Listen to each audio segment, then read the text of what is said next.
So welcome back, everyone, from the first coffee break at the first London Seapower Conference 2023. And it's my absolute pleasure to chair this In Conversation session with three esteemed panelists. The In Conversation session will focus on the following question. How connected are the Euro-Atlantic and Indo-Pacific theaters? And we have three senior naval officers who will discuss the growing connectivity between both theaters and also the need to think about them as integrated spaces. I would like to briefly introduce our panelists. So we are absolutely delighted to be joined by Admiral Michael Gilday, who is Chief of Naval Operations in the United States Navy. Admiral Gilday has served as the 32nd Chief of Naval Operations for the US Navy since August 2019. As a flag officer, he served in joint positions as Director of Operations for NATO's Joint Force Command Lisbon, as Chief of Staff for Naval Striking and Support Forces NATO, Director of Operations J3 for US Cyber Command, and as Director of Operations J3 for the Joint Staff. He recently served as Director for the Joint Staff of the US Navy. We're also absolutely delighted to be joined by Admiral Vandier, who is Chief of the Naval Staff in the French Navy.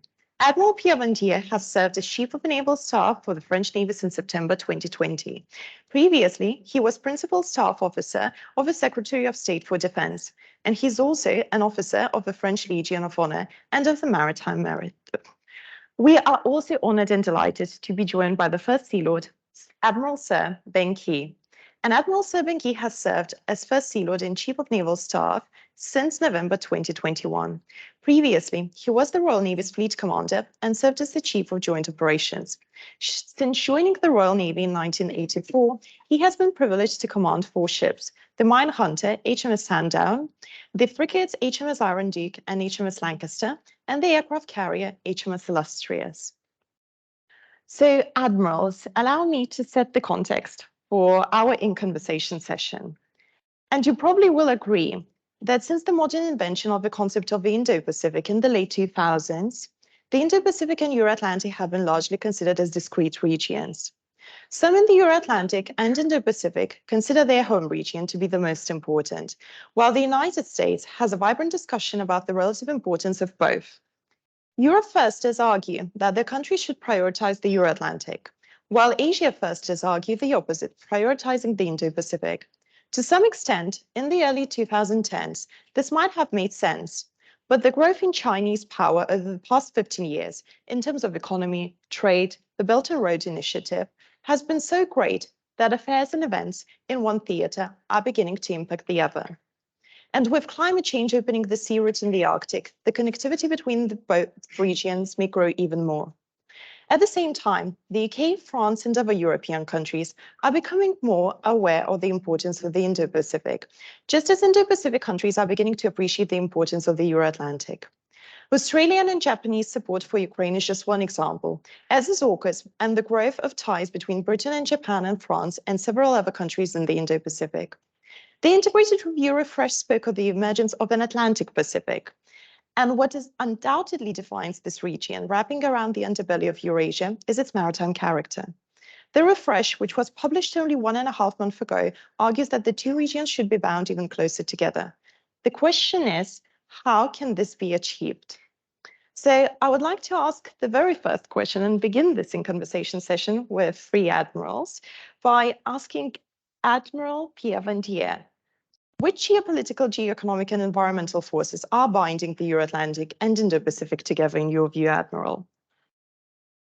Thank you very much for your opening. And so I'm very happy to be here with my both friends, US and UK. We did this similar exercise in Paris a few months ago, and I think it's very profitable to have 3 of us speaking on the same key issues.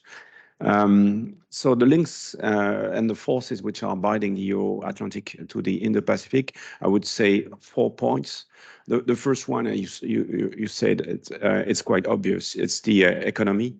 The globalization has a rise dependence on the Indo-Pac and the sensitiveness on sea lanes. Commercial trade goes from Asia to Europe through straits, which are Malacca, Bab el-Mandeb, and Suez, which are very sensitive areas.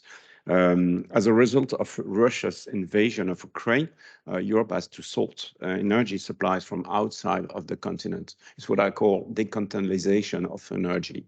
So today, nearly 30% of LNG comes from, for Europe, comes from the Gulf, which is quite new, and which is at a moment where the US are less dependent on the energy coming from the Gulf.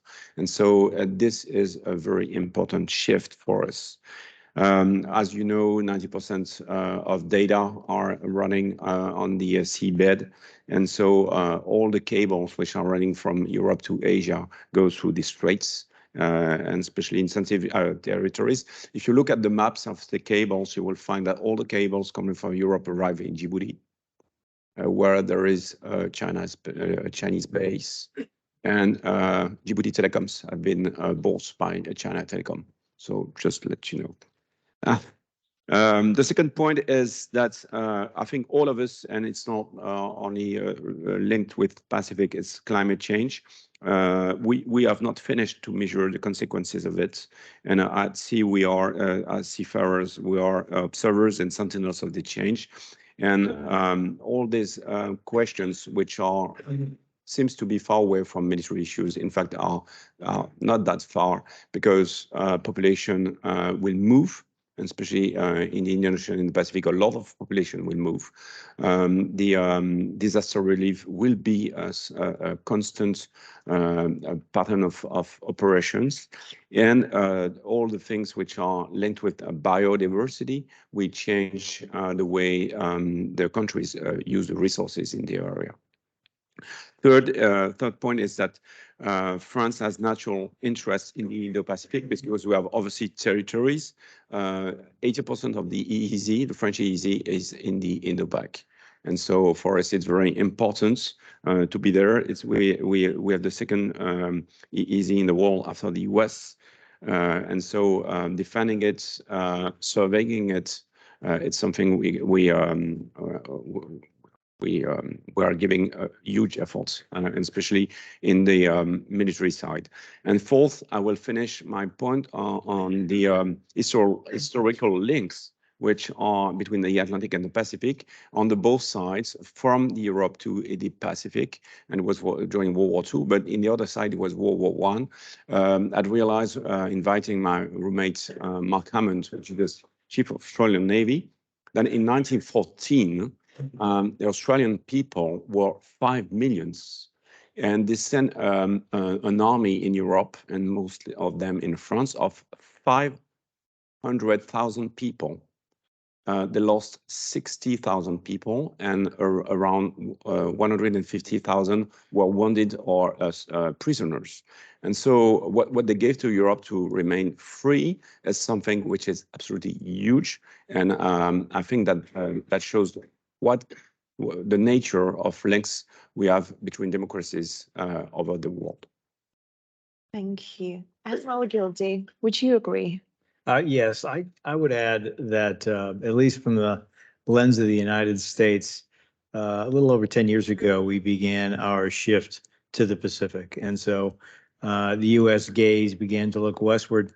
Over time, what I think that we've seen is that we're not just transfixed on the Indo-Pacific, but also the transatlantic becomes increasingly more important.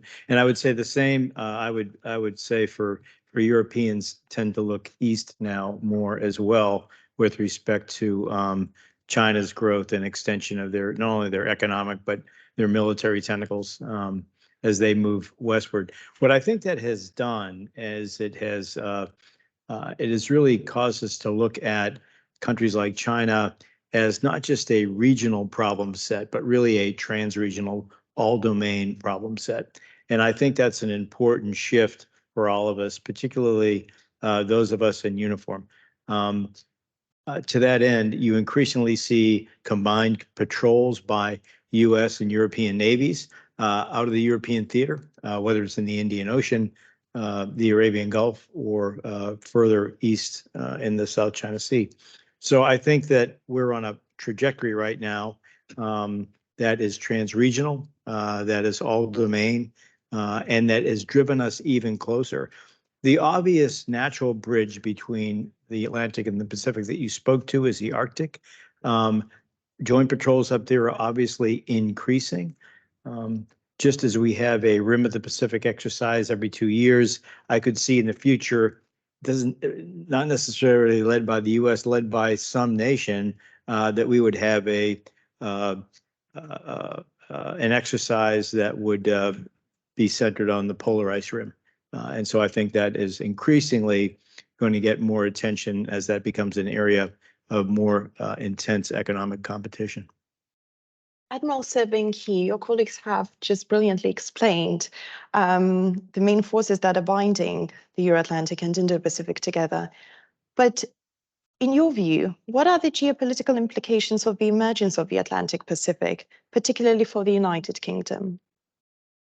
I think, I'd absolutely echo both what Admirals Pierre and Mike have said, and thank them for making the effort to come here to join this panel. I think what we see now is that we've experimented for a while with having an either-or approach. And what the integrated review really gets at, and its recent refresh, is that in the way that the world has shaped itself over the last decades, it's a both and. And there's not a discretionary aspect that you can take to a national policy that says, we want to constrain our ambition here, but we want to extend it over there. The nature of the interconnected commons that we have around the globe, whether that's in prosperity, whether that's in our diplomatic network, whether that's in our trade network as a country, all of that development then obligates us also to invest in the security. Now, that is not to say that the proportion of our endeavor can be equally spread. We do not have the capacity for that, and we have very clear obligations to NATO that we must fulfill. But that obligation to NATO is not at the cost of what we do further afield, because we have obligations there as well, as part of our commitment to a rules-based international system. What I, as head of the Navy, therefore, am investing in are building the alliances and partnerships that help us to understand where in the world, with our capacity, we can, and our particular skill sets, we can offer or contribute most effectively. For a long period in our history as a service, we knew the waters of the Pacific very well. After the Second World War, and with the particular nature of the kind of history, over time we retreated back again, and now we are learning our way back into being a global Navy. We're not doing that with any arrogance that we know better than anybody else how to conduct ourselves. We want to learn how best to fit into the patterns that are being made around the world. So we have to go with humility and listening, but we have also to be prepared to engage. And that is the sort of set of obligations, I think, that are coming through within the wherewithal of the service. But this is not an either or. People who think that are seeking to make a false choice, because as we've explored earlier today already, we are but one arm of a globally engaged nation state for whom a reliance on the sea is an enduring fact. And therefore we have a part to play in that. Fashioning that part is the role of the Navy today. Admiral Vandier, what about France?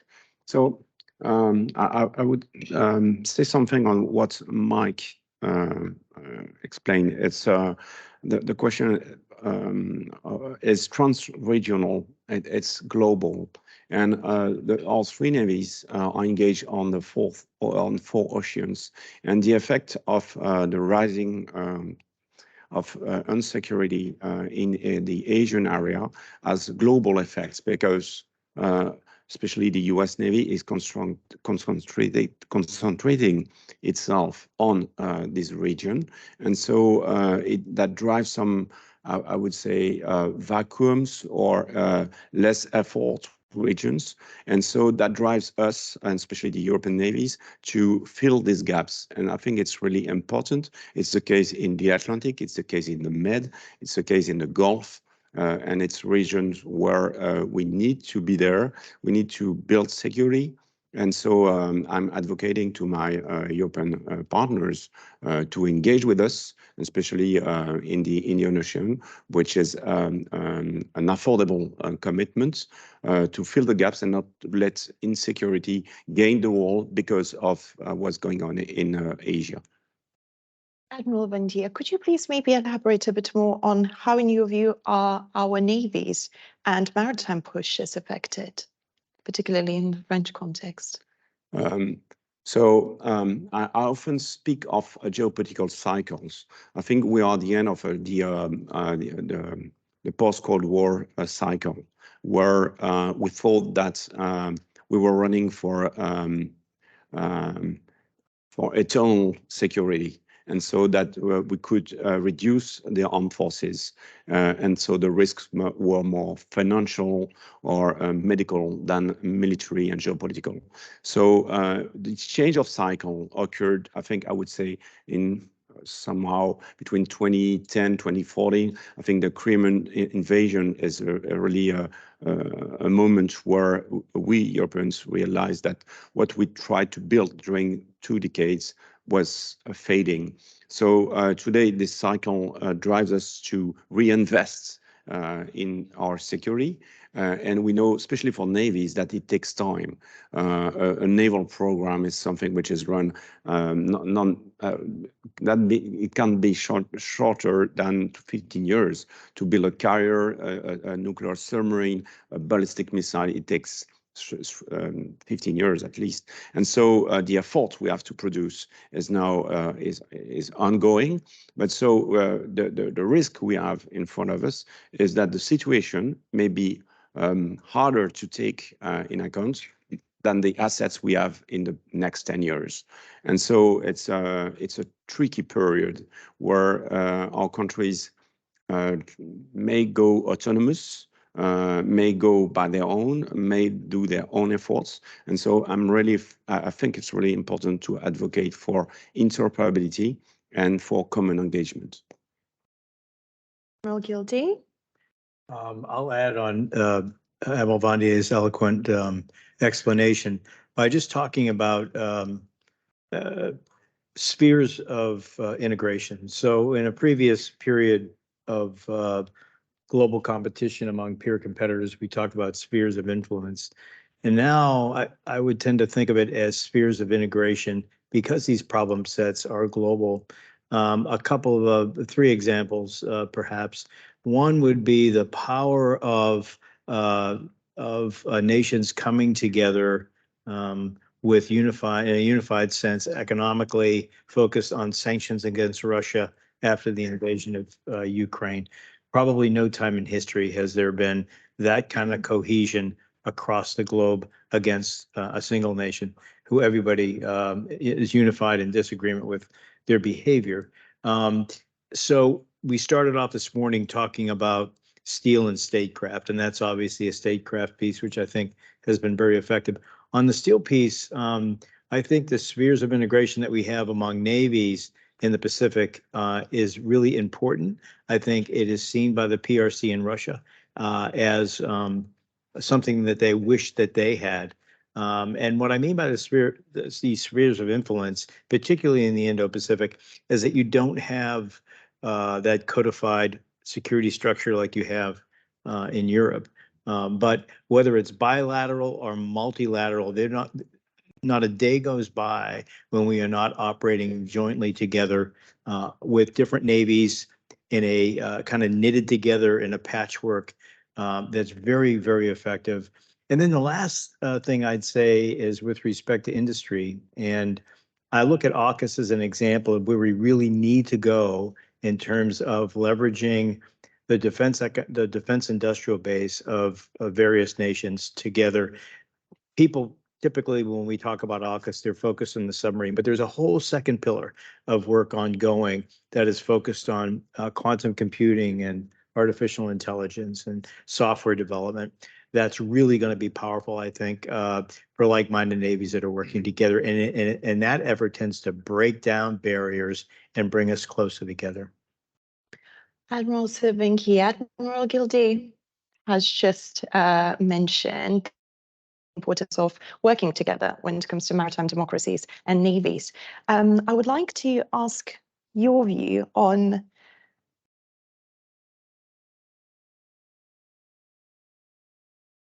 how can maritime democracies create positive feedback loops and deter opportunism and aggression if this happens in this new Atlantic Pacific theatre? So I think, and then just building on my two colleagues in this instance, one of the things that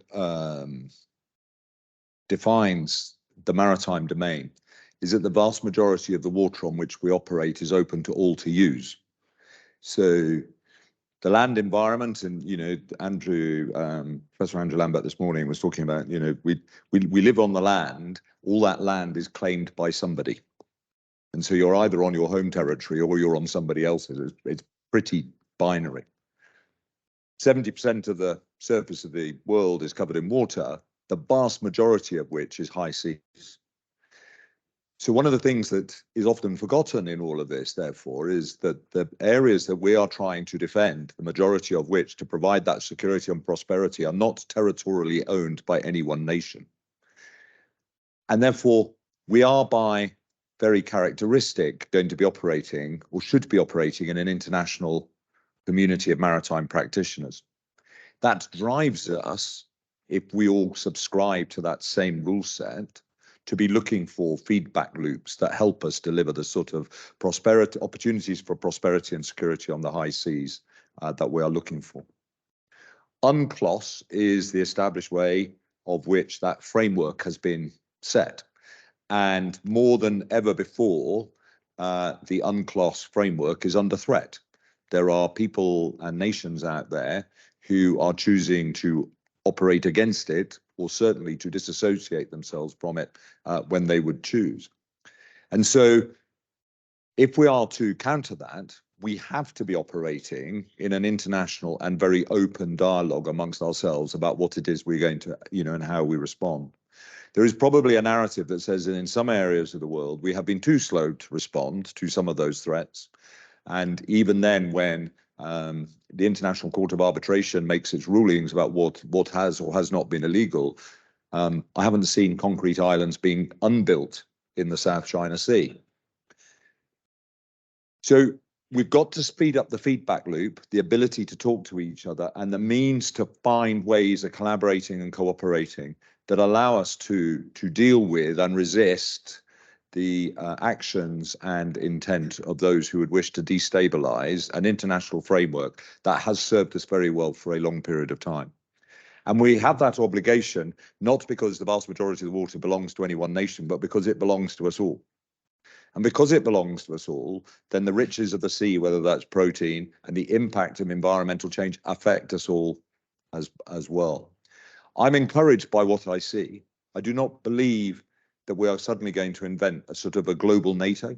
I think UNCLOS, we make a determination that, that should be sufficient for us. But what I do see now is increasing confidence amongst the navies of the world to talk to each other about how and where we can interoperate in an interchangeable and genuine open fashion, because there is a range of threats that are very visible to us today, and which you can see what the outcomes would be if we don't resist them. Admiral Gilday. I think all of that is grounded on a common vision, which is really important. Somebody spoke to that this morning about the need for that internally in our countries in order to coalesce maritime interests.